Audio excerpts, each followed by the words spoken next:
आसक्त चित्त होकर के नाना प्रकार के शुभ अशुभ कर्म करने वाले जब भगवत कृपा से पुनः सत्संग प्राप्त करते हैं और साधन मार्ग में लगते हैं तो माया अपना प्रबल रूप धारण करती है। या तो ऐसी अनुकूलता प्रदान करती है कि वो भूल जाए,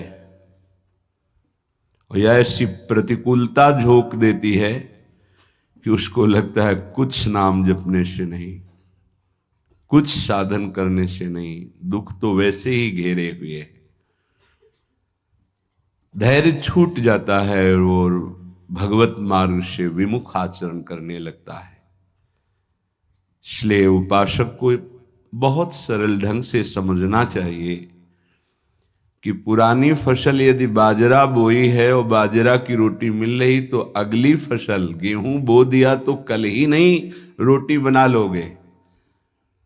5-6 महीने लगेंगे किसान मेहनत करके, खेती तैयार करके, दाना बो करके, सींच करके, संभाल करके, फिर भी वो अतिवृष्टि, अनावृष्टि, ओले वृष्टि आदि से बच जाए, सुरक्षित हो जाए, तो सुरक्षित अनाज घर आ जाए, फिर वो पीस कर रोटी बना सकता है। तुम अनंत जन्मों से मनमानी आचरण करते रहे, आज नाम शुरू किया है तो वो तूफान नहीं उठेगा, नष्ट करने के लिए वो अपना स्वरूप धारण करेगा। उसकी गुलामी सहते रहे हो अभी, काम क्रोध लोभ मोह मद मत्सर। अब तुमको धैर्य पूर्वक नाम को पकड़े रहना। जैसे आंधी चले तो हम पहाड़ का आश्रय ले लें, हटे ना इधर उधर, तो आंधी तूफान पहाड़ को नहीं उड़ा सकती। ऐसे ही श्री भगवान कह रहे मामेव ए प्रपद्यन्ते माया में ताम तरंतिते। माया का तूफान आएगा पर तुम मेरे चरणों को पकड़े रहना, छोड़ना नहीं। पर ये जिनका मलिन हृदय है ना, वो सोचते हैं 4 दिन नाम जप करेंगे सारे दुख मिट जाएंगे। हाँ, पक्का मिट जाएंगे, जड़ से मिट जाएंगे, पर धैर्य पूर्वक जीवन को आगे बढ़ाओ। भगवत विमुख होने से तुम्हारा मंगल ही अमंगल है, भगवत सन्मुख होने पर मंगल ही मंगल है। थोड़ा धैर्य धारण करो, तुम्हारी ये फसल तैयार हो जाए, फिर देखना आनंदित हो जाओगे। पर ये कुसंग मन का और तन का, ये दोनों परमार्थ में टिकने नहीं देते। जहां ऐसे मित्र जन मिले जो गलत आचरण करने वाले होते हैं, वो पूछते हैं तुमने शराब छोड़ दिया, मांस छोड़ दिया, तुम नाम जप करने लगे, कुछ लाभ हुआ? अरे कुछ नहीं होने वाला, तुम देख लो करके। उसके दिमाग में माया तो आक्रमण किए ही है। तत्काल नकारात्मक भाव आ जाता है कि नहीं नहीं, भगवत मार्ग में कुछ नहीं मिला, ठीक कह रहे हो, तो आओ हमारे संग, फिर हो जाओ। फिर वो माया के मलिन आचरणों में उतर जाता है। वो संत द्रोह, भगवत द्रोह उसके हृदय में अपना स्थान बना लेता है। फिर जन्म जन्मांतर, युग युगांतर कब अवसर आएगा भगवत मार्ग में चलने का। इसलिए जिनको सत्संग मिला है, जिनको नाम जपने का सौभाग्य मिला है, उनको बहुत धैर्यवान होना पड़ेगा।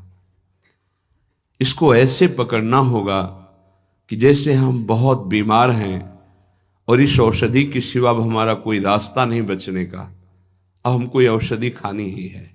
जा सुनाम भवभेषज हरनि घोर त्रयशूल, तीनों तापों का नाश करने की सामर्थ्य और संसार समुद्र से पार करने की सुदृढ़ नौका, भवरोग की अचूक औषधि नाम है।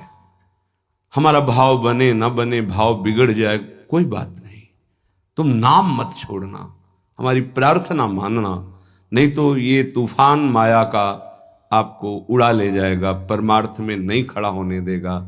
बहुत धैर्य पूर्वक दीर्घ काल तक चला जाता है। धैर्य कहते हैं लाभ मिले ना मिले, हानि मिले, अपमान मिले, सम्मान मिले, हम किसी भी स्थिति में अब नाम नहीं छोड़ सकते। वो जीत जाएगा माया से। विपक्ष बहुत जोरदार है, आप क्या समझते हो?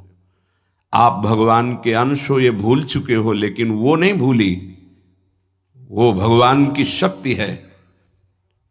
भगवान कह रहे हैं मम माया दुरत्य, मम माया, मम मेरी है। जैसे ममैवांशो आपको बोला तो विपक्ष को भी बोला मम माया।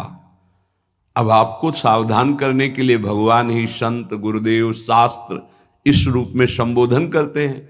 तो अगर आप इनकी बात मान जाओगे तो माया भगवती कृपा करेंगी और अपना प्रभाव समेट लेंगी, और यदि आप इनकी अवहेलना उल्लंघन करोगे तो फिर उनके प्रभाव से बड़े बड़े ज्ञानी परास्त हो गए हैं।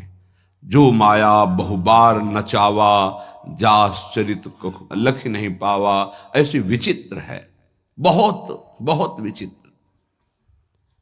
जो ज्ञानिन कर चित परई, बरियाई विमोह बस करई, ऐसी प्रचंड माया है।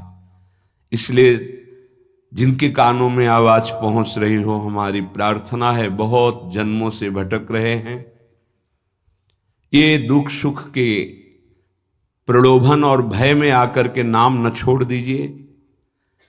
ऐसा भी हो सकता है कि नाम जपना शुरू करें, आपकी नौकरी लग जाए, आपका काम बन जाए, आपकी अनुकूलता बढ़ जाए। ये नाम का फल नहीं है, ध्यान रखना, ये नाम का फल नहीं है। हम स्पष्ट आपको कह रहे हैं कि जब से आपने नाम जपना शुरू किया आपका सब मंगल होने लगा, ये नहीं है। ये आपके पुण्यों का है, पूर्व पुण्यों का है। ये नाम आपको सामर्थ्य देखा, दुख और सुख दोनों सहकर परमानंद की प्राप्ति। ये विषयानंद नाम के फल से नहीं। आप नाम जपना शुरू किए, सब कुछ बिगड़ना शुरू हो गया, ये नाम का फल नहीं है। ये आपके पाप नष्ट हो रहे हैं। विवेक पूर्वक चलिए। अगर विवेक नहीं धारण करेंगे तो फिर सब मार्ग छूट जाएगा। विवेक इसी से उत्पन्न होता है, सत्संग से। जहां विवेक जागृत हुआ वो आपको टिका देगा परमार्थ में, नहीं तो बहुत बलवती भगवान की माया है। जब लोगों के विचार सुने तो लगता है कैसे निकल पाएंगे इस माया से। आप निकलना ना चाहे तो किसी की सामर्थ्य नहीं कि आपको निकाल सके। स्वयं श्री भगवान आपके हृदय में बैठे हैं। क्या हो रहा है? दुर्गति हो रही। क्यों? क्योंकि आप नहीं निकलना चाहते, इसलिए। भगवान हृदय में बैठे हैं, नहीं निकल पा रहे हो, बात मान लो। आप निकलना चाहो तो निकल सकते हो, आप न निकलना चाहो तो किसी की ताकत नहीं कि आपको इस माया प्रपंच से निकाल सके। इसलिए आपसे प्रार्थना है कि आप निकलने की कोशिश कीजिए। इसका बड़ा ही प्रलोभन और भुलावा प्रभाव है। प्रलोभन और भुलावा एक क्षण में भुला दे सारे ज्ञान विज्ञान को और अपने में आकर्षित कर दे, उसका नाम माया। ऐसे प्रलोभन फेंक दे कि जानबूझकर तुम भगवान को भूल जाओ और उन प्रलोभनों में लग जाओ, उसका नाम माया। सावधान हो जाइए। इसके प्रलोभनों में, इसके भोगों में आज तक कभी कोई सुखी और तृप्त नहीं हुआ। तुम्हें अब जो मार्ग मिला है ये तृप्ति का मार्ग है। तृप्त हो जाओगे, हाथ उठा के कहोगे अब कछु नाथ न चाहिए।